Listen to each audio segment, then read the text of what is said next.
অনিরুদ্ধর জীবনে কখনো প্রেম আসবে এটা সে ভাবতেও পারেনি।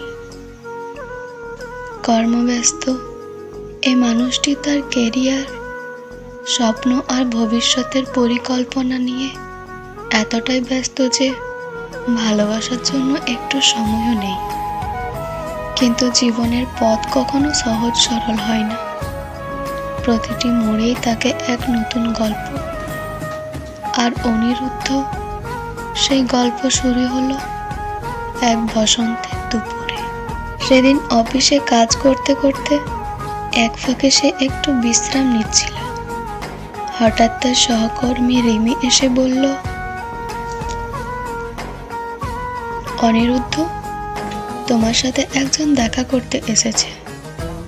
অনিরুদ্ধ অবাক হয়ে রিমির দিকে তাকালো। সে তো কারোর সাথে দেখা করতে রাজি হয়নি। মনে মনে ভাবতে লাগলো, কে আসতে পারে। রিমি হেসে বলল, তোমার পুরনো বন্ধু তানিয়া এসেছে, মনে করছো না?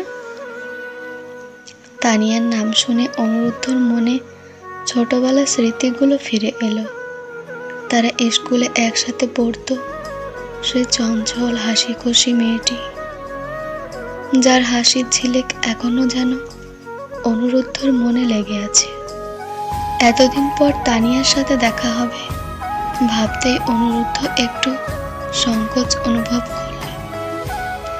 তানিয়া তার সামনে বসেছিল, চোখে চশমা, এক হাতে কফির মগ, অন্য হাতে মোবাইল। তার চোখের দিকে তাকাতেই অনিরুদ্ধ দেখল সেই পুরনো সজীবতা এখনো রয়েছে। তানিয়া তাকে দেখে হাসল। অনিরুদ্ধ, এতদিন পর কেমন আছো? অনিরুদ্ধ একটু লাজুকভাবে হাসল, বলল তারপর, ভালো আছি, তুমি কেমন আছো? তানিয়া হেসে বলল, আমিও ঠিক আছি। এতদিন পর তোমার সাথে দেখা হলো। মনে হয় না আমরা কত বছর পর একে অপরের সাথে বসে কথা বলছি। কথা বলতে বলতে তারা দুজনে যেন হারিয়ে গেল সেই পুরোনো দিনের স্মৃতির ভিড়ে। স্কুলের মজা, টিফিনের সময় দৌড়ে ক্যান্টিনে যাওয়া, একসাথে পড়ার গল্প, ছোটবেলায় সেই সুন্দর মুহূর্তগুলো যেন তাদের দুজনকে আবার কাছাকাছি নিয়ে এলো। কিছুক্ষণ পর তানিয়া বলল, অনিরুদ্ধ, আজ আমরা যদি বাইরে একটু ঘুরে আসি? এতদিন পর দেখা হলো, তোমার সাথে কিছুটা সময় কাটাতে চাই। অনিরুদ্ধ একটু চুপ করে বসে, তবু মনের গভীর থেকে যেন একটা অজানা আকর্ষণ তাকে তানিয়ার সাথে যেতে প্রচলিত করছিল। সে হাসি মুখে বলল, আচ্ছা ঠিক আছে, চলো যাই। তারা একসাথে নদীর ধারে গিয়েছিল। চারিদিকে বসন্তের হাওয়া, নদীর উপর ভরে থাকা সূর্যের সোনালি আলো, বাতাসে কাশফুলের গন্ধ, সবকিছু যেন এক রোমান্টিক পরিবেশ তৈরি করে দিল।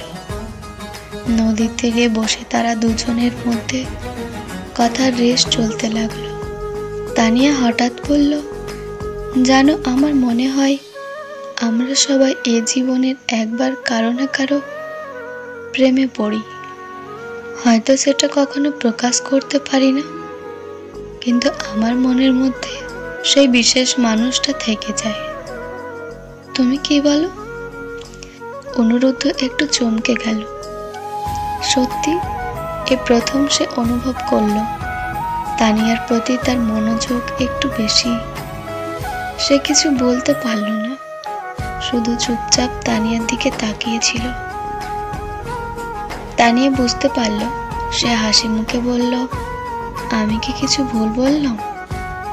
তুমি চুপচাপ থাকলে মনে হয় তুমি কিছু বলতে চাইছো। অনিরুদ্ধ একটু লজ্জা পেয়ে বলল, না, তেমন কিছু না।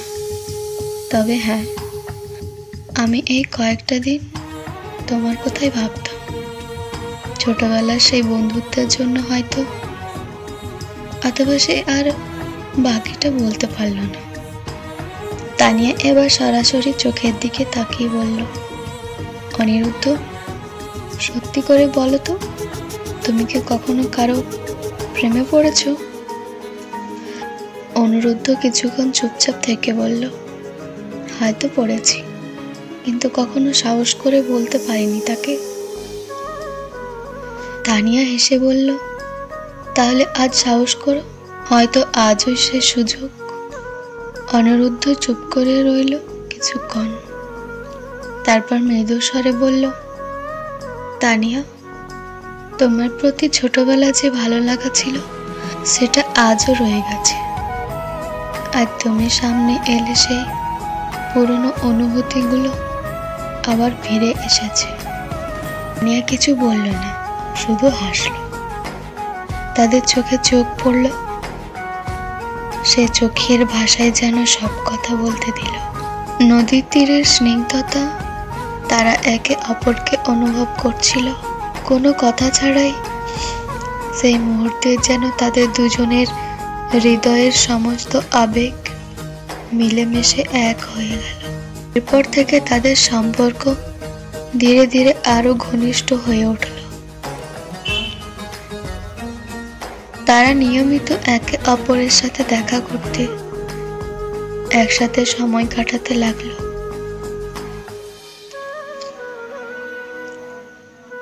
একসময় সেই বন্ধুত্ব রূপ নিল গভীর প্রেমে। অনিরুদ্ধ ও তানিয়া বুঝতে পারল, এই জীবনে তারা একে অপরকে ছাড়া বাকি জীবন কাটাতে পারবে না। তাই একদিন পরিবারকে জানিয়ে তারা একসাথে পথ চলার সিদ্ধান্ত নিল। বছর খানেক পর তারা বিয়ে করে জীবনটা তখন তাদের কাছে ছিল এক অজানা সুখের ভান্ডার।